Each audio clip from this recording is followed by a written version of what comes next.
Skyrock pour les militaires. Naufrage d'une embarcation de migrants au large du Cap Griné.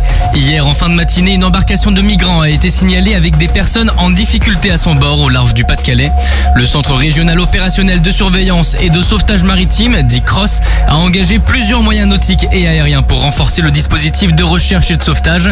Celui-ci comptait notamment dans les moyens mis en œuvre par la Marine nationale un hélicoptère Dauphin, l'abeille Normandie, une embarcation du remorqueur d'intervention d'assistance et de sauvetage, mais aussi le patrouilleur de service public Cormoran.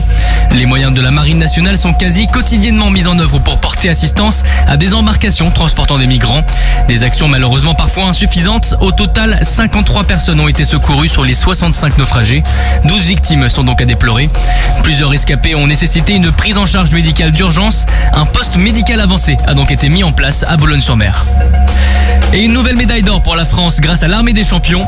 Le sportif de haut niveau de la défense Jules Ripstein décroche son premier titre paralympique en paratriathlon catégorie PTS2.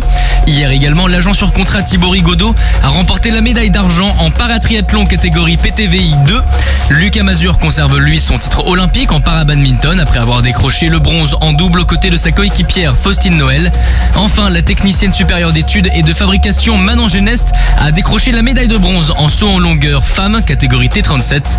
À ce jour, les sportifs de l'Armée des champions ont remporté 13 médailles sur les 38 obtenues par la délégation française, dont 5 titres sur les 10 détenus par la France.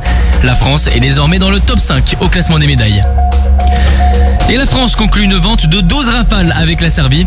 Accueilli à Belgrade la semaine dernière, le président de la République Emmanuel Macron a annoncé un accord avec son homologue serbe Aleksandar Vučić.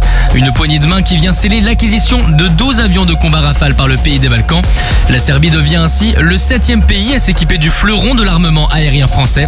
Le 3e en Europe après la Grèce en 2020 et la Croatie en 2021. Un accord historique, a commenté le chef des armées qui s'est félicité que la Serbie rejoigne le club Rafale et nos partenaires les plus stratégiques en la matière. Les troupes de marine commémorent les héros de 1870. Le 31 août, les unités de troupes de marine ont commémoré un événement emblématique de leur histoire, les combats de Bazeilles. L'armée de terre et plus précisément les troupes de marine rendent ainsi hommage et honneur à la bravoure des soldats tombés durant cet épisode de la guerre franco-prussienne de 1870. Celui-ci s'est déroulé près de Sedan, dans les Ardennes. C'est là, il y a 154 ans, que les soldats français, encerclés et à court de munitions, ont tenté de contenir inlassablement l'avancée des Bavarois au péril de leur vie et jusqu'à la dernière cartouche. Une cérémonie présidée par le chef d'état-major de l'armée de terre sur le thème de l'outre-mer dans la libération de la France a donc eu lieu à Fréjus. Une démonstration de saut de parachutistes militaires et un concert de la musique des troupes de marine se sont tenus dans les arènes de la ville. Le tout sous le commandement du général Paul Gèze, père de l'armée de troupes de marine.